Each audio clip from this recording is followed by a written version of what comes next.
बिस्मिल्लाहिर्रहमानिर्रहीम। सवाल ये पूछा गया है कि चलती हुई गाड़ी के अंदर फ़र्ज़ नमाज पढ़ना शरअन दुरुस्त है या नहीं है। क़िबला की तरफ मुँह करने का क्या हुक्म है, क्या वो क़िबला से हट कर किसी और तरफ मुँह करके नमाज पढ़ना भी दुरुस्त है या नहीं। तो इस सिलसिले में शरई मसला ये है कि गाड़ी जो है उसकी दो किस्में हैं। एक वो छोटी गाड़ियाँ होती हैं, मसलन कार है, टैक्सी वग़ैरह है, तो उनके अंदर क़ियाम, सजदा और रुकू करना मुमकिन नहीं है। और कोई तंदुरुस्त आदमी है, उसके लिए बग़ैर किसी शरई उज़्र के क़ियाम, सजदा, रुकू को छोड़ना दुरुस्त नहीं होता। लिहाजा छोटी गाड़ियों के अंदर जिसमें आप जो है क़ियाम नहीं कर सकते, रुकू सजदा नहीं कर सकते, तो उनमें फ़र्ज़ नमाज जो है पढ़ना दुरुस्त नहीं है। अलबत्ता अगर बड़ी गाड़ी है, बस है, ट्रेन है, तो उसमें अगर आप जो है लंबा सफ़र कर रहे हैं, शहर से बाहर हैं, तो इसमें यह है कि सबसे पहली बात जो है वो ज़रूरी ये है कि आप ये कोशिश करें कि ड्राइवर से कह दें कि वो गाड़ी नमाज के लिए रोके। अगर आप ख़ुद जो है ख़ुद मुख्तार है, आपके पास इख्तियार है, तो आप गाड़ी को रोक दे। अगर नहीं है तो ड्राइवर से आप गुजारिश करें कि वो गाड़ी रोक दे नमाज के लिए। अगर वो गाड़ी नहीं रोकता, नमाज का टाइम निकल रहा है, तो इस सूरत में आप इस गाड़ी के अंदर चूँकि क़ियाम भी कर सकते हैं, बड़ी गाड़ी है, रुकू सजदा भी उसमें कर सकते हैं, तो आप खड़े होकर रुकू और सजदा के साथ यहाँ फ़र्ज़ नमाज अपनी अदा करेंगे और क़िबला की तरफ चेहरा करना भी आपका ज़रूरी होगा। यहाँ दो बातों को याद रखना ज़रूरी है कि अगर आपने जो है गाड़ी के अंदर ये देखा कि गाड़ी जिस तरफ जा रही है उसी तरफ क़िबला है, तो आपने नमाज़ पढ़ना शुरू किया, लेकिन गाड़ी शिमालन या जुनूबन जो है वो टर्न करती है, तो आपको फिर अपना जो क़िबला है वो दुरुस्त करना पड़ेगा।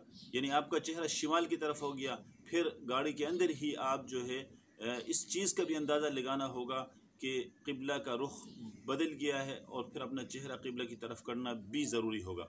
और दूसरी बात यह है कि गाड़ी के अंदर आप जो है जब क़ियाम करने लगे तो आपको लगा कि मैं किसी सहारे के बग़ैर क़ियाम नहीं कर सकता हूँ, गिर जाऊँगा, तो इस सूरत में आप किसी चीज़ से टेक लगाएंगे या दोनों हाथों से किसी चीज़ को पकड़ कर भी अगर आप खड़ा होना चाहें तो खड़े हो सकते हैं, क्योंकि क़ियाम नमाज के अंदर फ़र्ज़ है।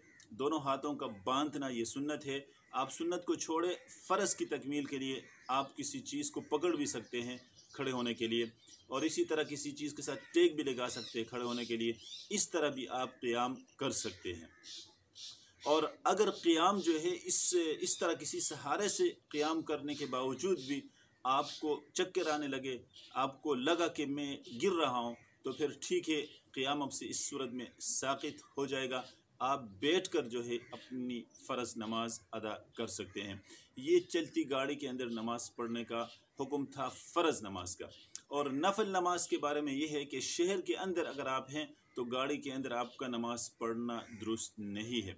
अगर शहर से बाहर का सफ़र है तो जिन गाड़ियों के अंदर, जैसा कि अभी मैंने ज़िक्र किया कि आप क़िबला रुख जो है करना, क़िबला की तरफ चेहरा करना आपके लिए मुमकिन नहीं है। जैसे छोटी गाड़ी है, जब आप क़िबला की तरफ, आपकी गाड़ी क़िबला की तरफ जा रही हो तो उस वक़्त आपका चेहरा क़िबला की तरफ होता है, लेकिन अगर मुड़ जाए तो फिर आप अपना चेहरा दोबारा क़िबला की तरफ नहीं कर सकते, तो क़ियाम, रुकू और सजदा भी नहीं होता।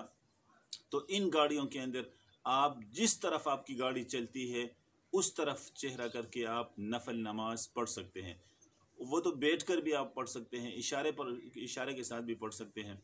लेकिन बड़ी गाड़ी अगर है और शहर से बाहर हैं आप, जैसे कि मैंने ज़िक्र किया शहर के अंदर तो दुरुस्त नहीं है, बड़ी गाड़ी है जिसमें क़िबला की तरफ मुँह करना मुमकिन है, तो उसमें आप क़िबला की तरफ चेहरा करेंगे, ये आपके लिए ज़रूरी है, अगरचे नमाज नफल है। क़ियाम अगर ना भी करें कोई मसला नहीं है, क्योंकि बग़ैर शरई उज़्र के भी नफल नमाज बैठ कर इंसान पढ़ सकता है। अस्सलामु अलैकुम वरहमतुल्लाहि वबरकातुहू।